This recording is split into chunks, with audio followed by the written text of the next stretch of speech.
Hi, it's Claire coming to you from my studio in Irene as usual, and it's a start of a new month, so we're starting a whole new topic of discussion for you to help you get control of your machine, get to enjoy your free motion quilting. This month we're going to be talking about the different feet that we have that you can use, more specifically to do with Handi Quilter machines, but if you have another brand of machine, then a lot of the manufacturers have similar kind of feet. So we're going to show you how to change them and how to make the most of them. It's my turn for a few weeks because Talina's going to be overseas teaching, so for the most of the month you're going to have to put up with me, but I hope that we can give you information that's going to be useful and that you're going to use every day to make your quilting that much more enjoyable. See you just now over by a machine and I'll give you some tips. Okay, so here we are by the machine. It doesn't matter whether you have a machine, a Handi Quilter machine on a frame, or whether you have one of our sit-down machines. The attachment of feet is always the same. If you have a very old machine, so probably 2014, 2013, 2014, you may not have the easy change adapter on your needle, on your foot shaft here. So in that case you need a conversion kit. You just need to be able to screw in the little attachment part that then allows you to attach your different feet. Those original machines, they just had one long screw with your standard foot that it screwed all the way up into this bar, and you could adjust the height, but it doesn't allow you then to quickly change to a different kind of foot. So that's the only thing to look for. If you have this screw here, then you're good to go. You can change and use any kind of feet that you like. This one that's on the machine is the standard foot, so it's the normal one that comes with your machine, and it is round, so it can be used as a ruler foot. Perfectly fine. The only thing is it is not particularly deep here, so you can quite easily get your ruler to jump up on top of that foot there.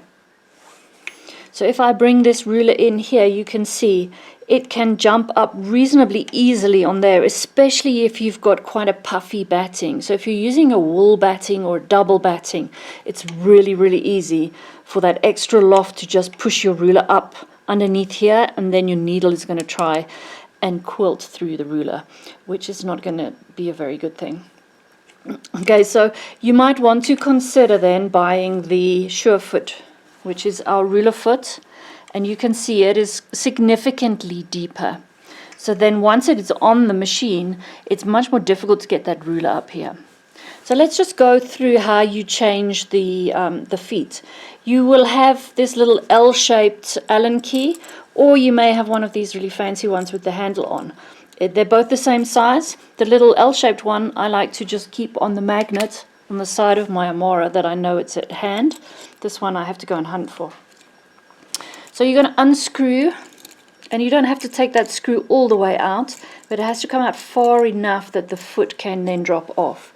Then this shaft here is heavily sprung, so you need to grab it and really yank it almost to pull it up.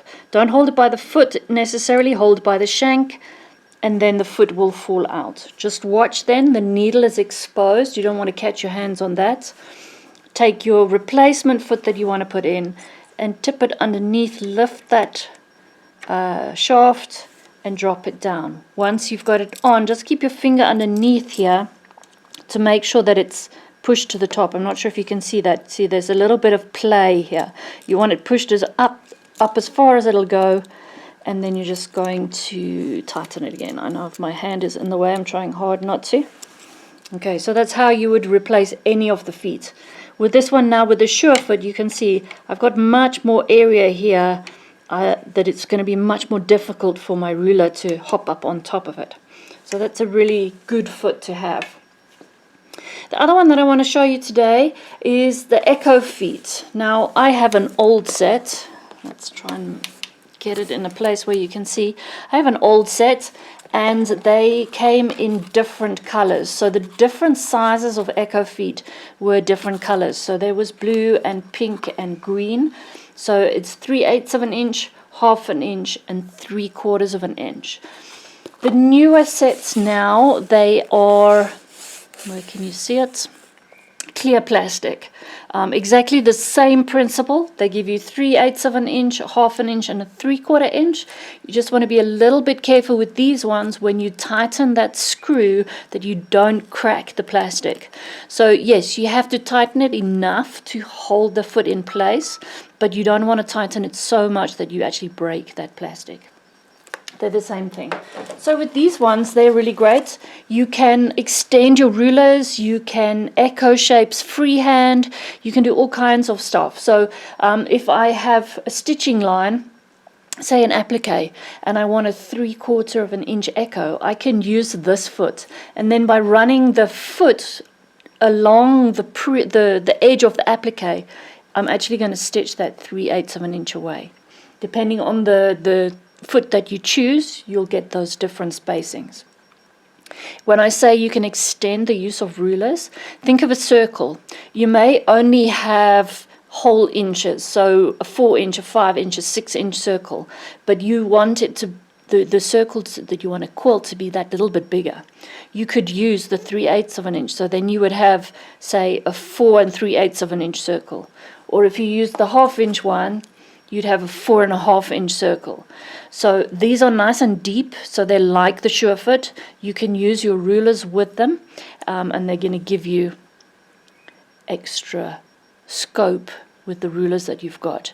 It's not really going to work with a straight line, but inside shapes, where you have a circle, say the mini circles, or maybe you've got the little hexagon or the diamond ruler, by putting these onto your foot, it's going to make the shape quilt out smaller. But that can also help because maybe you don't want it as big as the template size is going to stitch out. You want something a little bit different. So look at the ways that you can use them, and you'll find many places where they can be quite useful. I hope this helps. Next week, Talene is going to be showing you the couching feet and how you work with those, and we'll have other ideas for you later on in the month. Happy quilting!